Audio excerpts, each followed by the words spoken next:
are weak men such a problem? Well, weak people are a problem. And I don't mean physically weak. I mean cowardly, let's say, and deceitful. Well, there's a variety of reasons. First of all, if you can't support your own weight, let's say, then someone else has to do it. And that's not good. And then if you don't pick a forthright and useful and noble pathway through life, then you'll become bitter and too hurt by the tragedy of existence. And then you tend to seek your revenge wherever you can get it. And that's not good. So it's a mistake on all fronts. It's not good for you. It's not good for your family. It's not good for the community. It's certainly not a good medium to long-term strategy, because life is very, very difficult and you have to be prepared for that. There's two reasons why men are feminized. We live in a femme-centric society. Men are being raised by women. When they're not at home, then they're in school being taught and raised by women in a world whereby everything is catered to women, whereby the messaging from the media is don't be toxically masculine. It's okay to cry. It's okay to show your feelings. They're like pushing all this like feminine energy onto men, and I don't think that is just a coincidence. I think the reason they're doing this is because men used to be a lot more masculine. They used to be a lot stronger. They used to be a lot more disagreeable. It's the men that go to war and it's the men that fight. So when tyranny comes, it's the men that go first. And so if you're able to control the men and you're able to feminize the men, then you're able to control society to a much greater extent. Why are so many men just giving up and saying, it's not worth it, rather than sticking it out?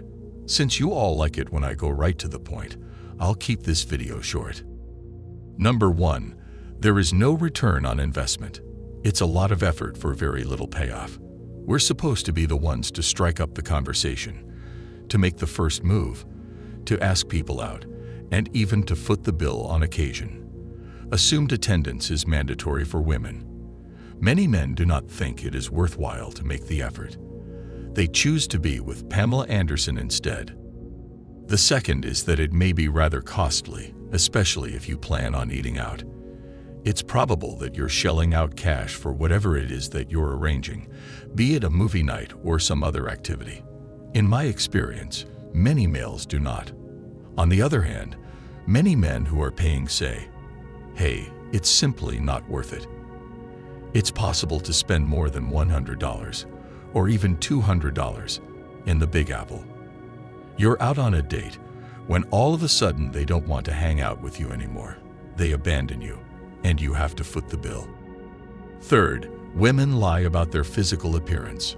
Her online dating profile stated that she was 5'5" and weighed 130 pounds, not the more accurate 5'3" and 220 pounds. That's a major difference to make. Obviously, it's not always so severe, but I know a lot of you have experienced something similar. Men have actually told me that. Number 4, overinflated ego.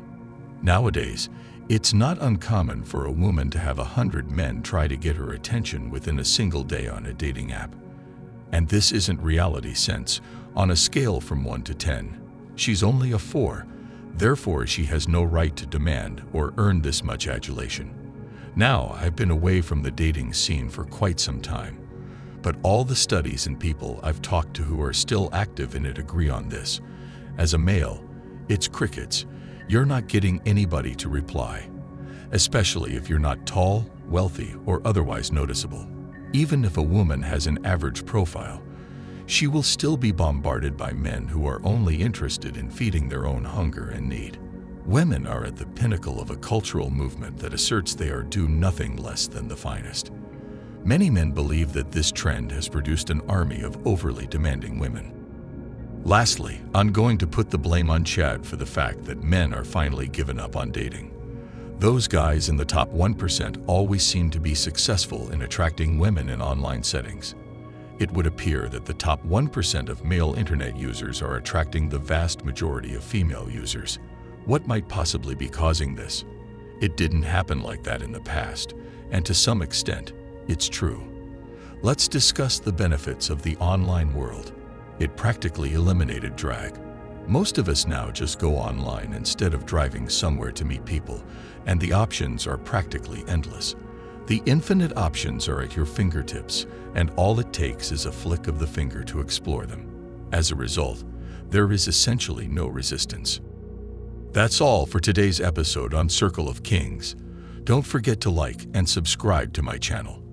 It motivates me to create more content for you. See you next time. Cheers.